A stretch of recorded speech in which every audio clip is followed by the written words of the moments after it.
सभी को नमस्कार।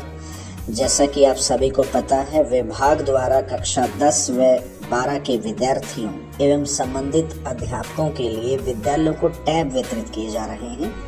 इन टैब्स का एक्सेप्टेंस और स्टूडेंट एवं टीचर को एलोकेशन भी किया जाना है विद्यालय द्वारा, जो कि अवसर पोर्टल के माध्यम से होगा। यह कैसे होगा, इसे हम इन ट्यूटोरियल्स के माध्यम से स्टेप वाइज समझेंगे और इस ट्यूटोरियल में हम स्टेप 1 और 2 पर चर्चा करने वाले हैं। पहला स्टेप है लॉगिन इन का।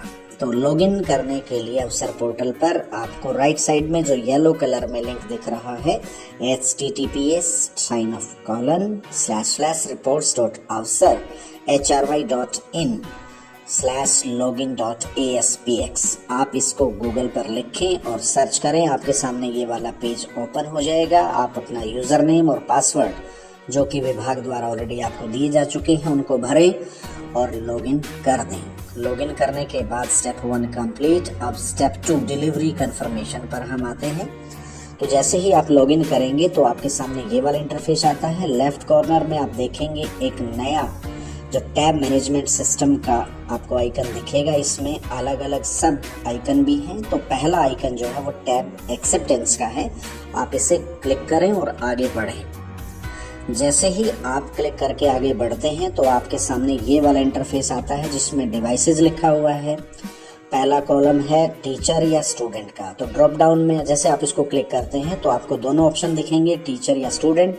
तो आप पहले स्टूडेंट को एलोकेट करना चाहते हैं तो आप यहाँ पर लिस्ट में स्टूडेंट को क्लिक कर दें।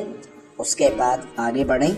दूसरे सेक्शन में आप देखिएगा कि बॉक्स हैं, तो आप यहाँ बॉक्स वाइज भी कर सकते हैं या फिर ऑल को क्लिक कर दीजिए। इसके बाद डिवाइस स्टेटस जो है उसमें भी आप ऑल को क्लिक करके आगे बढ़ें और सर्च का बटन दबा दें। जैसा कि आपने device for student, box for all, device status all करके सर्च दबा दिया तो यहाँ पर आपको सभी जो student, IMEI number, status pending और एक्शन क्या है वो वाला सेक्शन आपको साफ साफ दिख रहा है सर्च का बटन दबाने के बाद।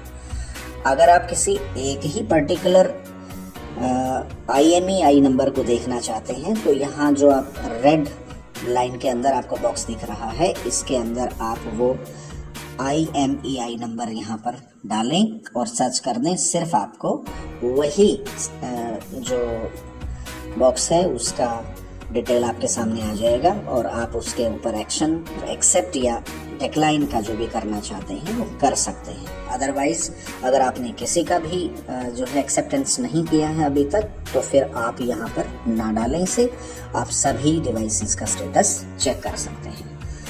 ये प्रो टिप आपको दी गई है कि ये IMEI नंबर जो है, ये कोड जो है, ये आपको कहाँ मिलेगा।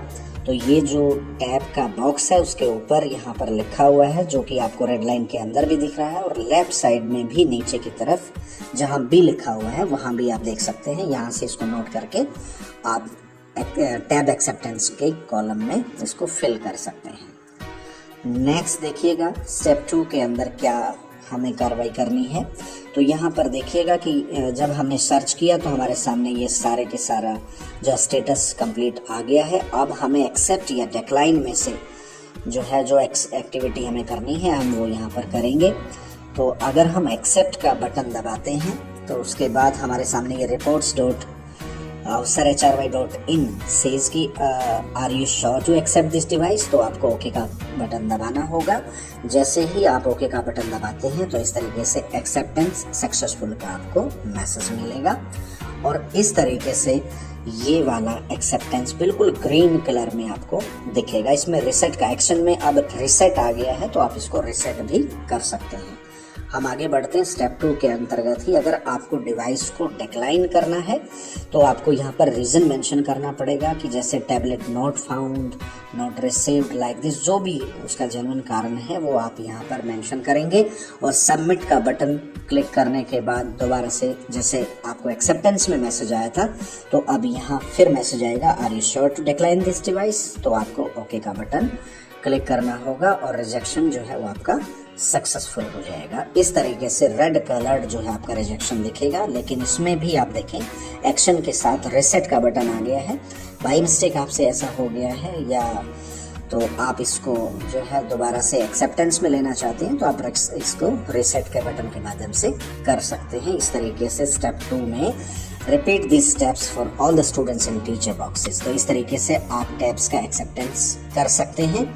और आपको हम बता दें कि जब तक आप टैब का एक्सेप्टेंस नहीं करेंगे आप इनको टीचर या स्टूडेंट के लिए एलोकेशन का काम भी नहीं कर पाएंगे।